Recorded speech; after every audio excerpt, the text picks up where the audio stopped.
مشاهدينا الأكارم، أهلا بكم من جديد.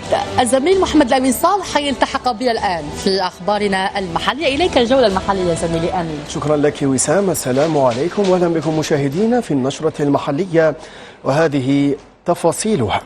تزامنا مع العد التنازلي لانتهاء حملة الحصاد، تعزز قطاع الفلاحة بولاية باتنا ب7 مخازن للحبوب ببلدية الولاية بسعة 50,000 قنطار، ما ضاعف من سعة التخزين الولائية إلى 250,000 قنطار، مضافة إلى السعة القديمة التي بلغت 900,000 قنطار.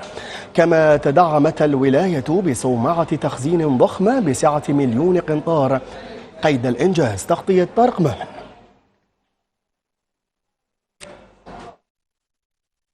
اليوم بعد زيادة 5 مخازن، وهي مخزن بعين العصافير تم استلامه، مخزن ببلدية سقانة تم استلامه، مخزن ببلدية الجزار تم استلامه.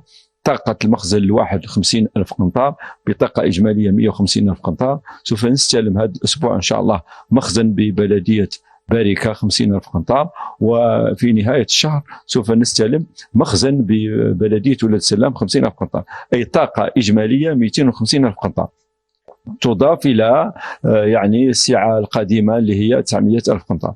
بالإضافة إلى ذلك أيضا نحن بصدد إنجاز سمعة للتخزين 1,000,000 قنطار ببلدية عيون العصافير بمكان لائق وملائم، قريب من السكة الحديدية، قريب من الطرق الوطنية 5، قريب من مطار الدولي الشهيد مصطفى بن بولعيد.